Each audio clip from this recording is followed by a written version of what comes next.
100 సంవత్సరాల నుంచి ఈ దేశంలో 1931 బ్రిటిషర్స్ ఈ దేశాన్ని పాలిస్తున్న సందర్భంలో ఈ దేశ జనాభాలో ఉన్న వాళ్ళ కులాల వారిగా వివరాలు సేకరించడం జరిగింది.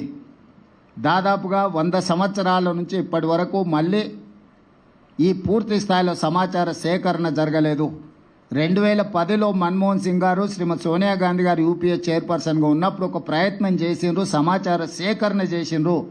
కానీ ఆ వివరాలు పూర్తిగా ప్రజలకు అందుబాటులోకి రాలేదు, ప్రభుత్వం ఆమోదించలేదు. నరేంద్ర మోడీ గారు ప్రధానమంత్రిగా బాధ్యత చేపట్టిన తర్వాత ఆ నివేదికను కాలగర్భంలో కలిపేసిండ్రు. ఈ 11 సంవత్సరాలు వారు ఎలాంటి ప్రయత్నం చేయలేదు.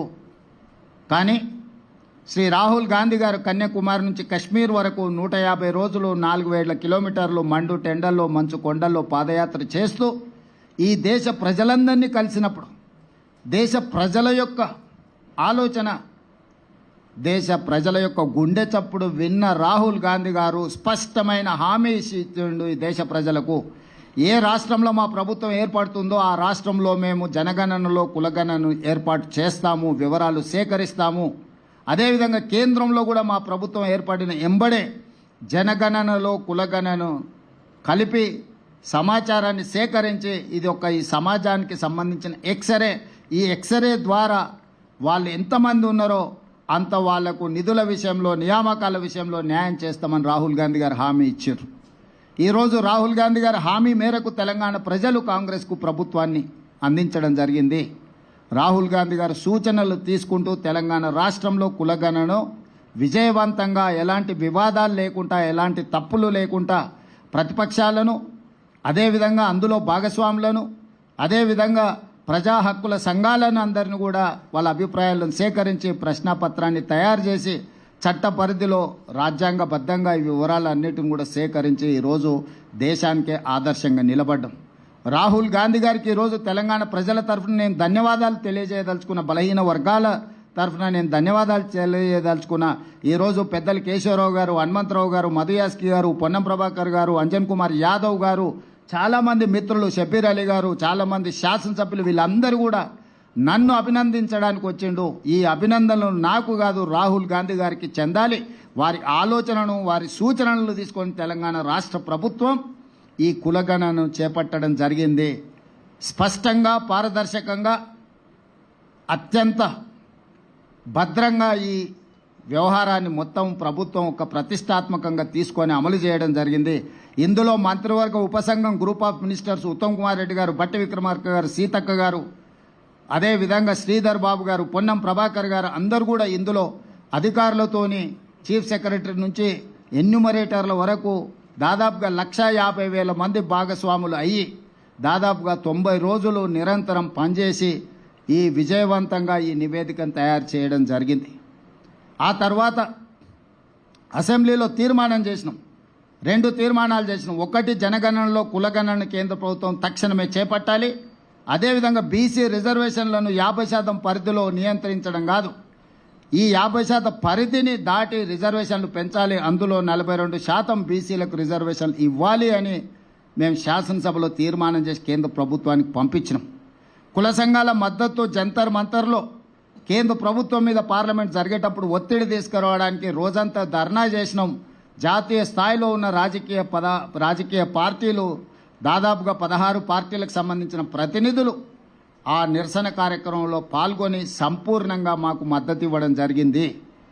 ఈరోజు ఈ ఒత్తిడి మేరకు కేంద్ర ప్రభుత్వం నరేంద్ర మోడీ గారు నిన్న జనగణనలో కులగణనను చేర్చుతామని నిర్ణయించారు. ఈ నిర్ణయాన్ని స్వాగతిస్తున్నాము. ఇక్కడ రాజకీయాలకు తావు లేకుండా కేంద్ర ప్రభుత్వాన్ని అభినందిస్తున్నాము. అయితే ఇది అమలు చేసే క్రమంలో తీసుకోవాల్సిన జాగ్రత్తలు, నిర్ణయించాల్సిన సమయం అనేది అత్యంత కీలకము. ఈరోజు ప్రధానమంత్రి గారిని నేను అడుగుతున్నా, మీరు ఎప్పుడు మొదలు పెడుతున్నారు, ఎప్పటిలోగా జనగణన కులగణన చేర్చి పూర్తి చేస్తారో మీరు తేదీలను నిర్ణయించండి. అదేవిధంగా ఇది అమలు చేసే క్రమంలో మీరు తీసుకోబోయే నిర్ణయాలు, అమలు చేసే ముందు వచ్చే సవాళ్లను, సమస్యల్ని ఏ విధంగా అధిగమించదలుచుకున్నారో మీరు అన్ని రాజకీయ పక్షాలతో చర్చించండి. ఇది సీక్రెట్ డాక్యుమెంట్ కాదు, ఇది ఎనీ పొలిటికల్ పార్టీ రెస్పాన్సిబిలిటీ కాదు, ఇది గవర్నమెంట్ ఆఫ్ ఇండియా బాధ్యత. కేంద్ర ప్రభుత్వం ఒక నిర్ణయం తీసుకొని ఒక విధానాన్ని తెచ్చినప్పుడు అన్ని రాజకీయ పార్టీలతోనే పార్లమెంటరీ వ్యవస్థలో భాగస్వాములైన ప్రతి ఒక్కరితో చర్చించి వాళ్ళ సూచనలు తీసుకోవాలి. అందుకే నరేంద్ర మోడీ గారికి సూచన చేస్తున్న గ్రూప్ ఆఫ్ మినిస్టర్స్తో ఒక కమిటీ వేయండి, ఆఫీసర్లతో కూడుకున్న ఇంకొక ఎక్స్పర్ట్స్ కమిటీని వేయండి. గ్రూప్ ఆఫ్ మినిస్టర్స్ రాజకీయ పార్టీలతోని, అదేవిధంగా స్టేక్ హోల్డర్స్తోని, అదేవిధంగా సివిల్ సొసైటీస్తోని చర్చించమనుండ్రి.